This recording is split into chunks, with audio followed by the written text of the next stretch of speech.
Bonjour à tous, je suis Didier Manson. Bienvenue sur ma chaîne dédiée aux voitures, aux conseils auto et aux histoires du monde automobile. Merci de me rejoindre. C'est parti. Aujourd'hui, je vous emmène dans un sujet qui peut vous éviter une panne coûteuse, une immobilisation au mauvais moment, ou même la destruction progressive de votre moteur, le diagnostic de couleur des fumées. Quand une voiture fume, elle vous parle, mais encore faut-il comprendre son langage. Une fumée noire, blanche, bleue, grise, épaisse, légère, qui apparaît au démarrage, à l'accélération, à chaud, à froid, ou seulement après une longue descente, ce n'est jamais un détail à balayer d'un geste de la main. Dans cette vidéo, je vais vous montrer comment j'observe la fumée, comment je relie sa couleur à ce qui se passe dans le moteur, comment j'évite les fausses conclusions et surtout comment je décide si je peux continuer à rouler, si je dois faire un contrôle simple ou si je dois couper le moteur avant d'aggraver la situation. Restez bien jusqu'à la fin parce que certains panaches qui font peur sont parfois normaux, alors que certaines fumées discrètes annoncent une panne très chère. Quand je fais un diagnostic visuel sur une voiture, je ne regarde jamais la fumée comme un symptôme isolé. Je commence par me demander dans quelles conditions elle apparaît. Est-ce au premier démarrage du matin, après une nuit froide et humide? Est-ce quand le moteur est chaud? Est-ce au ralenti, en pleine accélération, dans une montée, après une descente au frein moteur, ou au moment où le turbo commence à souffler? Est-ce une fumée qui disparaît au bout de quelques secondes, ou un nuage continu qui suit la voiture? Est-ce qu'elle a une odeur de carburant imbrûlé, une odeur sucrée de liquide de refroidissement, une odeur d'huile brûlée, une odeur piquante, ou simplement une vapeur d'eau sans odeur particulière? Toutes ces questions sont importantes, parce que la couleur seule donne une direction, mais le contexte donne le diagnostic. Beaucoup de conducteurs voient une fumée sortir de l'échappement et pensent immédiatement aux joints de culasse, aux turbos ou aux injecteurs. Parfois ils ont raison, parfois ils se trompent complètement. Mon rôle ici, c'est de vous apprendre à observer comme un mécanicien, avec méthode, avec calme, et sans remplacer une vraie mesure par une simple impression. Un moteur thermique brûle un mélange d'air et de carburant. Si la combustion est propre et que le moteur est en bon état, les gaz d'échappement sont presque invisibles une fois le moteur chaud. Mais si ce mélange devient trop riche, si le carburant ne brûle pas correctement, si de l'huile entre dans la chambre de combustion, si du liquide de refroidissement passe là où il ne devrait jamais passer, ou si le système anti-pollution ne fait plus son travail, alors l'échappement commence à raconter une histoire. Cette histoire se lie avec les yeux, mais aussi avec le nez, avec l'oreille et avec une observation attentive des dépôts autour du pot. Je le précise tout de suite, on ne met pas son visage près de l'échappement, on ne respire pas volontairement les gaz, on observe dans un endroit ventilé et on reste prudent. La fumée noire est souvent la plus spectaculaire et sur beaucoup de voitures, surtout diesel, elle apparaît quand il y a trop de carburant par rapport à l'air disponible. En clair, le moteur injecte plus de carburant qu'il ne peut en brûler proprement. Le résultat, c'est une combustion incomplète qui produit de la suie. Sur un vieux diesel sans filtre à particules, une petite bouffée noire à forte accélération n'était pas rare. Sur une voiture moderne en bon état, ce n'est pas censé devenir un nuage permanent. Quand je vois une fumée noire à l'accélération, je pense à un problème d'arrivée d'air, de suralimentation, d'injection, de capteur ou d'encrassement. Un filtre à air colmaté peut étouffer le moteur. Une durite de turbo fissurée peut provoquer un manque de pression. Un débitmètre d'air qui mesure mal peut tromper le calculateur. Une vanne EGR bloquée ouverte peut renvoyer trop de gaz brûlé dans l'admission et réduire la quantité d'air frais. Des injecteurs usés ou encrassés peuvent pulvériser mal le carburant. Et sur un diesel, un filtre à particules saturées ou un système de régénération perturbé peut aussi provoquer des comportements anormaux. La fumée noire est souvent accompagnée d'une perte de puissance, d'une consommation plus élevée, d'à-coups, d'un mode dégradé ou d'un voyant moteur. Mais attention, je ne me contente jamais de dire « c'est les injecteurs parce que la voiture fume noire ». C'est une conclusion trop rapide. Je regarde si le moteur siffle anormalement, si une durite est grasse ou déboîtée, si le filtre à air est propre, si le turbo charge correctement, si les valeurs de débit d'air sont cohérentes, si les corrections d'injection sont normales et si la voiture a surtout fait de petits trajets qui favorisent l'encrassement. Sur un moteur essence, la fumée noire peut indiquer un mélange trop riche, parfois lié à une sonde lambda, un capteur de température, un injecteur qui fuit, un régulateur de pression ou un allumage défaillant qui laisse du carburant imbrûlé partir à l'échappement. Quand un moteur essence tourne trop riche, on peut sentir une forte odeur d'essence, voir la consommation augmenter et parfois constater des bougies noircies. Si je devais donner une règle simple, je dirais que la fumée noire parle presque toujours de carburant mal brûlé ou d'air insuffisant. Plus elle est dense et fréquente, plus il faut agir rapidement, parce que la suie encrasse l'admission, le turbo, le GR, le catalyseur, le filtre à particules, et finit par créer une chaîne de problèmes. La fumée blanche demande encore plus de nuances, parce que c'est probablement celle qui fait le plus peur et celle qui est le plus souvent mal interprétée.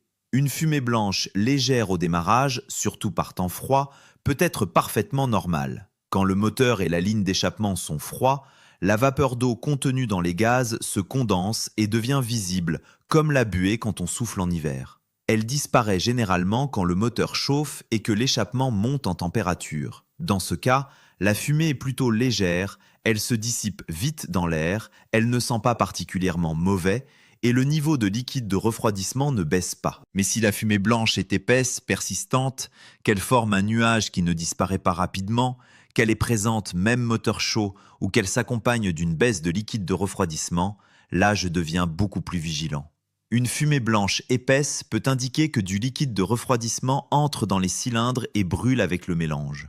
La cause peut être un joint de culasse défectueux, une culasse fissurée, un refroidisseur EGR percé, un échangeur défectueux sur certains moteurs ou plus rarement un bloc moteur endommagé. L'odeur peut être légèrement sucrée et on peut parfois voir une pression anormale dans le circuit de refroidissement, des bulles dans le vase d'expansion, une surchauffe, un chauffage habitacle qui fonctionne mal ou un démarrage difficile après un arrêt. De la mayonnaise sous le bouchon d'huile peut apparaître sur des moteurs qui font beaucoup de petits trajets, simplement à cause de la condensation qui ne s'évapore jamais complètement. Ce n'est pas automatiquement un joint de culasse. En revanche, une baisse régulière de liquide de refroidissement sans fuite visible, avec fumée blanche à chaud, c'est un signal très sérieux. Sur un diesel, une fumée blanche au démarrage peut aussi être liée à une mauvaise combustion du carburant, notamment si le moteur est froid, si les bougies de préchauffage sont faibles, si un injecteur pulvérise mal ou si la compression est insuffisante.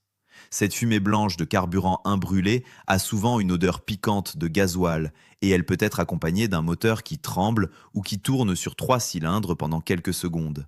Il ne faut donc pas confondre la vapeur d'eau normale, la vapeur de liquide de refroidissement et le carburant mal brûlé. Pour faire la différence, j'observe la durée, l'odeur, la température moteur, le niveau de liquide de refroidissement, la stabilité du ralenti et le comportement au démarrage.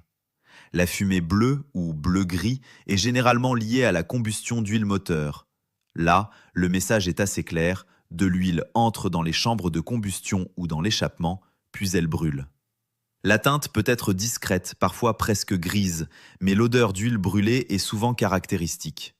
Une fumée bleue au démarrage après une nuit d'arrêt peut faire penser à des joints de queue de soupape fatigués parce que l'huile descend lentement dans les cylindres quand le moteur est à l'arrêt, puis brûle au démarrage. Une fumée bleue à l'accélération, surtout après une longue phase de ralenti, peut aller dans le même sens. Une fumée bleue en décélération après une descente au frein moteur peut aussi signaler une aspiration d'huile par dépression. Une fumée bleue quand le turbo se met en charge peut orienter vers un turbo fatigué, avec des paliers qui laissent passer l'huile côté admission ou côté échappement. Et une fumée bleue continue, avec une consommation d'huile élevée, peut évoquer une usure de segmentation, des cylindres usés, un reniflard bouché ou une pression de carter anormale. Sur certains moteurs, un séparateur d'huile ou une ventilation de carter défaillante peut faire aspirer beaucoup trop d'huile dans l'admission et la fumée bleue apparaît sans que le moteur soit forcément mort. Quand je soupçonne une consommation d'huile, je commence par vérifier le niveau correctement, sur terrain plat, moteur arrêté depuis quelques minutes, et je regarde si le niveau descend au fil des kilomètres. Je vérifie aussi les fuites externes, parce qu'une voiture peut perdre de l'huile sans forcément la brûler. Je regarde l'admission, les durites, l'intercouleur sur moteur turbo, la présence d'huile excessive dans les conduits, l'état du reniflard, et si besoin, je fais un test de compression ou un test d'étanchéité. La fumée bleue ne doit jamais être ignorée, parce que brûler de l'huile peut endommager le catalyseur, le filtre à particules, les sondes, provoquer de l'auto-allumage sur certains moteurs et dans les cas extrêmes, sur un diesel turbo, mener à un emballement moteur si l'huile devient un carburant incontrôlé. Si un diesel se met à accélérer tout seul en fumant énormément, c'est une situation d'urgence. On coupe le contact, on essaie d'étouffer le moteur par les moyens adaptés si on sait le faire sans danger, et surtout, on ne reste pas devant le véhicule en panique. Heureusement, ce cas est rare, mais il montre pourquoi une fumée bleue importante mérite du respect. La fumée grise est plus ambiguë, parce qu'elle peut être une fumée noire diluée, une fumée bleue légère, ou une combinaison de plusieurs phénomènes. Quand je vois une fumée grise, je cherche son odeur et son contexte. Si elle sent le gasoil et apparaît à froid sur un diesel qui claque et tremble, je pense à une combustion incomplète. Si elle sent l'huile et apparaît après une descente, je pense à une consommation d'huile. Si elle apparaît pendant une régénération de filtre à particules, avec un ralenti légèrement plus haut, une odeur chaude ou métallique, des ventilateurs qui tournent et une consommation instantanée qui change, elle peut être liée au fonctionnement du système anti-pollution, mais elle ne doit pas devenir excessive. Une régénération de FAP, c'est un moment où le véhicule augmente la température des gaz pour brûler les particules accumulées. Sur beaucoup de voitures, le conducteur ne remarque presque rien. Sur d'autres, surtout si le système est encrassé, on peut sentir une odeur chaude, voir un peu de fumée ou entendre les ventilateurs après l'arrêt. Ce n'est pas automatiquement une panne. Mais si les régénérations deviennent trop fréquentes, si le niveau d'huile monte à cause de dilution par le carburant, si le voyant FAP s'allume, si la voiture perd de la puissance, alors il faut diagnostiquer la cause, pas seulement nettoyer le FAP au hasard. Un FAP se sature souvent parce qu'il y a un problème en amont, injecteur, EGR, thermostat bloqué ouvert, capteur de pression différentielle, trajet trop court, huile inadaptée, turbo fatigué ou fuite dans l'admission. La fumée grise peut donc être le signe d'un système qui essaie de compenser un autre défaut. Un bon diagnostic, ce n'est pas seulement effacer un code défaut et partir faire un tour sur autoroute. C'est comprendre pourquoi le défaut est arrivé. Maintenant, parlons d'un point très important, la différence entre fumée et vapeur. Beaucoup de conducteurs me disent « ma voiture fume blanc », alors qu'en réalité, elle rejette de la vapeur d'eau normale. Pour faire la différence, je regarde la densité, la vitesse de disparition et la température extérieure. La vapeur d'eau se dissipe vite, surtout quand on s'éloigne de l'échappement. Elle est plus visible par temps froid ou humide et elle diminue quand le moteur et la ligne d'échappement chauffent. Une vraie fumée liée à l'huile, au carburant ou au liquide de refroidissement est souvent plus persistante, plus odorante et laisse parfois des traces. Si je place un carton clair quelques secondes derrière l'échappement, sans le coller au pot et sans rester dans les gaz, je peux parfois voir s'il y a des gouttelettes d'eau, des traces grasses ou des dépôts de suie. Ce n'est pas un test scientifique complet, mais c'est un indice. De l'eau qui goûte au pot peut être normale, surtout au démarrage, car la combustion produit de la vapeur d'eau qui condense dans l'échappement. En revanche, une trace grasse, une suie abondante ou une odeur persistante donnent des informations. J'écoute aussi le moteur. Un moteur qui fume noir et manque d'air peut siffler, souffler, avoir un bruit de fuite sous pression. Un moteur qui fume blanc à cause d'un cylindre qui ne brûle pas bien peut boiter au ralenti. Un moteur qui brûle de l'huile peut avoir un ralenti correct mais consommer de l'huile sur la durée. Le tableau complet compte plus que la couleur seule. Il faut aussi distinguer les moteurs essence, diesel, hybride et les moteurs équipés de systèmes récents. Sur un diesel moderne, une fumée noire visible est moins normale qu'avant, parce que le filtre à particules retient la suie. Si vous voyez un nuage noir important, soit la suie passe malgré le système, soit le FAP a été supprimé, percé, modifié, ou le véhicule a un défaut sérieux. Je le dis clairement, supprimer un système anti-pollution n'est pas une bonne solution. Cela peut être illégal, polluant, pénalisant au contrôle technique et ça masque le vrai problème au lieu de le réparer. Sur un essence à injection directe, il peut aussi y avoir des particules et parfois un filtre à particules essence. Une fumée noire sur essence moderne n'est pas anodine non plus. Sur un hybride, le moteur thermique démarre et s'arrête souvent, parfois à froid, ce qui peut rendre la vapeur d'eau plus visible à certains moments. Là encore, il ne faut pas paniquer au premier panache léger, mais il ne faut pas ignorer une fumée persistante. Le moment d'apparition de la fumée est une clé. Au démarrage à froid, je pense d'abord à condensation, préchauffage, injection, joint de queue de soupape ou mélange enrichi selon le type de moteur. Au ralenti moteur chaud, une fumée continue m'intéresse davantage, parce que beaucoup de phénomènes normaux devraient avoir disparu. À l'accélération franche, la fumée noire oriente vers carburant et air, la bleue vers huile, la blanche vers combustion anormale ou liquide de refroidissement selon l'odeur. Après une longue descente au frein moteur, la fumée bleue à la remise des gaz peut indiquer que de l'huile a été aspirée. En montée ou en charge, une fumée qui apparaît uniquement quand le turbo travaille peut orienter vers une fuite de suralimentation, un turbo, une admission encrassée ou une injection trop généreuse. Après un plein de carburant, si la voiture commence soudainement à fumer et à mal tourner, je me demande si le carburant est contaminé ou si une erreur de carburant a été commise. Après une vidange, si une fumée bleue apparaît, je vérifie immédiatement le niveau d'huile, la viscosité, la norme utilisée et la possibilité d'un trop-plein. Un niveau d'huile trop haut peut être dangereux parce que l'huile peut être aspirée par le reniflard et brûlée. Après une réparation, une fumée peut aussi venir d'huile ou de liquide tomber sur l'échappement, ce qui produit une odeur et une fumée sous le capot, pas forcément à la sortie du pot. C'est une autre confusion fréquente. La fumée peut sortir de l'échappement, mais elle peut aussi venir du compartiment moteur. Une fuite d'huile sur un collecteur chaud, un liquide de refroidissement qui coule sur une pièce brûlante, une courroie qui patine, un embrayage qui chauffe, des freins bloqués, tout cela peut produire de la fumée, mais le diagnostic n'est pas le même. C'est pour ça que je regarde toujours d'où sort la fumée. Si elle vient du pot, je pense combustion et échappement. Si elle vient du capot, je pense fuite, surchauffe, frottement, électricité ou liquide sur surface chaude. Et si je sens une odeur de plastique brûlé ou que je vois de la fumée près d'un faisceau, j'arrête immédiatement parce que le risque d'incendie existe. À quel moment faut-il arrêter de rouler ? Si la fumée est légère, blanche, uniquement à froid et disparaît rapidement, je surveille. Si la fumée noire apparaît seulement à forte charge sur un vieux diesel, je contrôle mais je ne panique pas. Si la fumée devient abondante, si un voyant rouge s'allume, si la température moteur monte, si le niveau de liquide de refroidissement baisse vite, si le niveau d'huile chute, si le moteur claque, tremble fortement, perd brutalement de la puissance ou si la fumée bleue devient massive, j'arrête. Continuer à rouler peut transformer un problème réparable en moteur à remplacer. Une fuite de liquide de refroidissement dans un cylindre peut provoquer une surchauffe et une déformation. Une consommation d'huile sévère peut détruire un turbo ou un catalyseur. Une fumée noire excessive peut saturer les systèmes antipollution.